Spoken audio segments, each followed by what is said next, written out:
अस्सलाम वालेकुम। आज हम डिस्कस करेंगे डिफेक्ट लायबिलिटी सर्टिफिकेट या परफॉर्मेंस सर्टिफिकेट। ये पार्ट 3 है हमारे लेक्चर नंबर 4 का। हमारा जो मेन टॉपिक था वो certificate under red book of FIDIC type of contracts. अच्छा, हमने ऑलरेडी डिस्कस किया था कि there are 5 type of certificate under the red book. We have already discuss first two and today we will discuss defect liability और performance certificate. So let's discuss. हम मुख्तलिफ औकात में हमने ये टर्म्स सुनते हैं कि मेंटेनेंस पीरियड, फिर maintenance certificate, defect liability period, defect liability certificate, इसी तरह defect notification period and then performance certificate. 1977 का जो वर्जन था फिडिक का, जिसको हम थर्ड एडिशन भी कहा जाता था, उसमें टीओसी टेकिंग ओवर सर्टिफिकेट के बाद का जो पीरियड था उसको मेंटेनेंस सर्टिफिकेट मेंटेनेंस पीरियड कहा जाता था, और एंड में जो सर्टिफिकेट इशू होता था उसको मेंटेनेंस सर्टिफिकेट कहा जाता था। सब्सिक्वेंटली ये जो 1987 जो फोर्थ एडिशन था रेड बुक का, उसमें मेंटेनेंस पीरियड को चेंज कर दिया गया डिफेक्ट लायबिलिटी पीरियड में, और इसी तरीके से मेंटेनेंस सर्टिफिकेट को चेंज कर दिया गया डिफेक्ट लायबिलिटी सर्टिफिकेट में। फाइनली 99 का जो वर्जन है उसमें डिफेक्ट लायबिलिटी पीरियड को जो टर्म है उसको चेंज कर दिया गया डिफेक्ट नोटिफिकेशन पीरियड से, और डिफेक्ट लायबिलिटी सर्टिफिकेट को परफॉर्मेंस सर्टिफिकेट से इसको रिप्लेस कर दिया गया। डिफेक्ट लायबिलिटी पीरियड की कैलकुलेशन किस तरह होती है? अगर हम होल ऑफ वर्क्स की बात करें, तो जो टेकिंग ओवर सर्टिफिकेट इशू होता है उस डेट से डिफेक्ट लायबिलिटी पीरियड की जो डेट है वो कैलकुलेट होती है।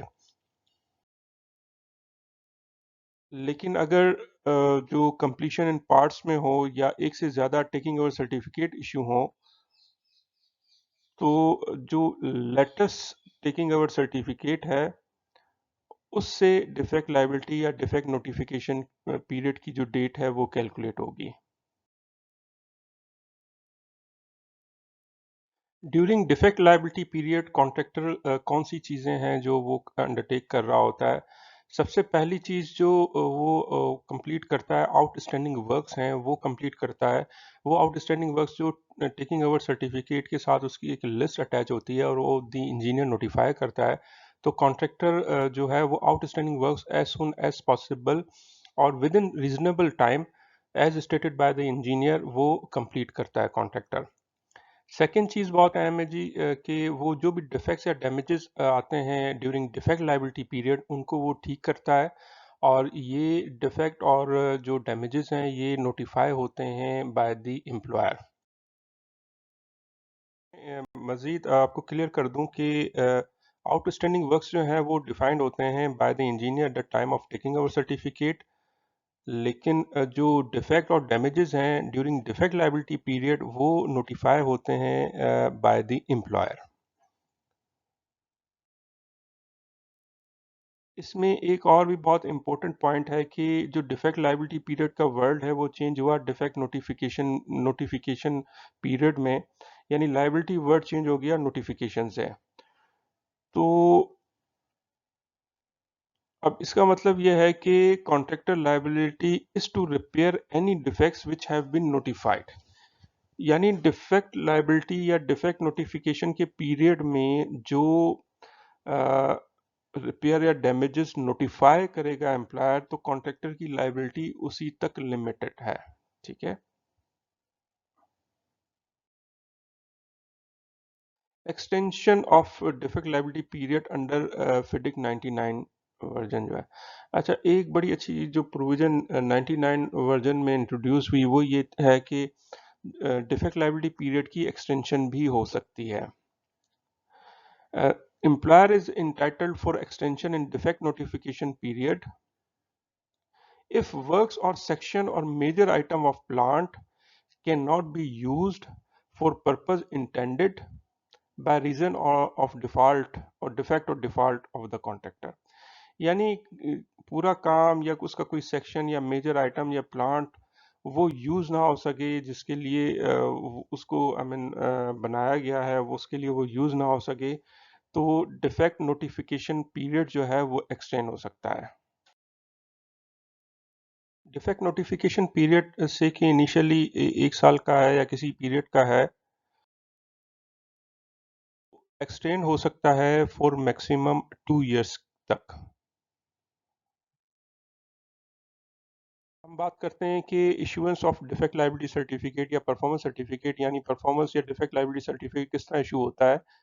टेकिंग ओवर सर्टिफिकेट में हमने ये देखा था कि कॉन्ट्रैक्टर रिक्वेस्ट करता है दी इंजीनियर को। अगर परफॉर्मेंस सर्टिफिकेट की या डिफेक्ट लायबिलिटी सर्टिफिकेट की बात करें तो यहाँ पर रिक्वेस्ट की, कॉन्ट्रैक्टर की रिक्वेस्ट या उसका किसी नोटिस की ज़रूरत नहीं है।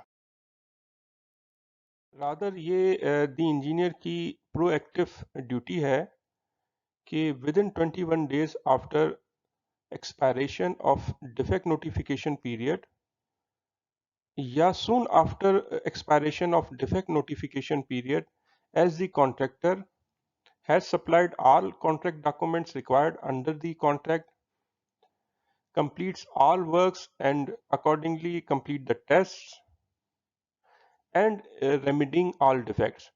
तो ये जैसे ही चीज़ें कंप्लीट होंगी तो दी इंजीनियर प्रोएक्टिवली खुद ब खुद without any request by the contractor defect liability certificate या परफॉर्मेंस सर्टिफिकेट इशू करेगा।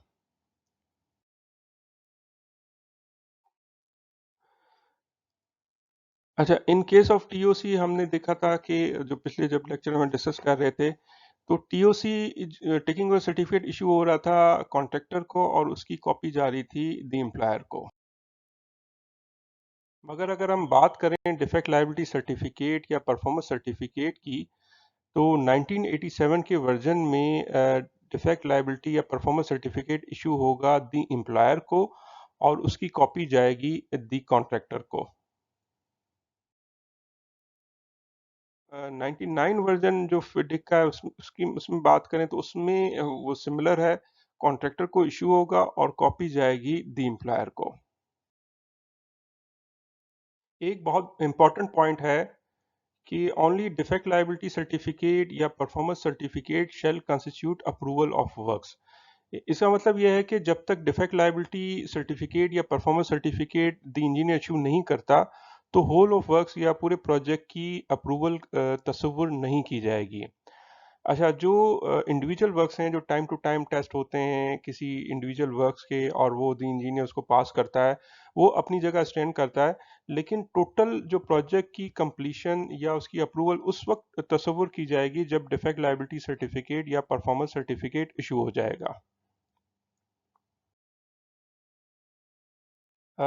जो इफेक्ट है on other provision after issue of defect liability certificate, ज़ाहिर है जब हम डिफेक्ट लायबिलिटी सर्टिफिकेट इशू करते हैं या परफॉर्मेंस सर्टिफिकेट इशू करते हैं तो जो कॉन्ट्रैक्ट की दूसरी प्रोविजंस हैं उस पर उसका क्या इफेक्ट आएगा हम उसको डिस्कस करते हैं। सबसे पहले तो employer is to return performance security.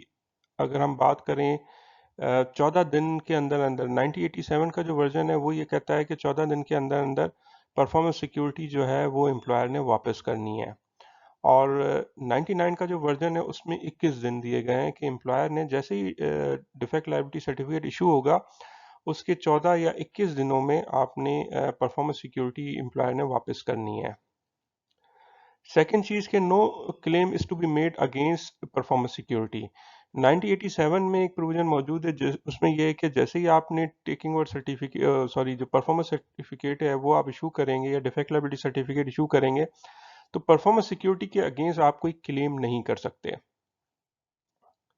Last ये है कि जी ड्राफ्ट फाइनल स्टेटमेंट कॉन्ट्रैक्टर ने जमा करवाना है विद इन 56 डेज।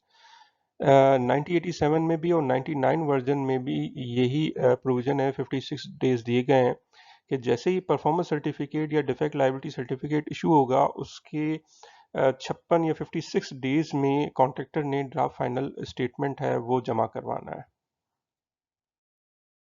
आपको ये वीडियो कैसी लगी, ये लेक्चर आपको, ये डिस्कशन आपको कैसा लगा, आप ज़रूर मुझे कमेंट्स बॉक्स में ज़रूर बताइएगा। और इसके अलावा अगर आप चाहते हैं कि किसी मखसूस टॉपिक पर हम डिस्कस करें तो वो भी ज़रूर उसमें मेंशन करें। And kindly help us in getting 1000 subscribers. Thank you.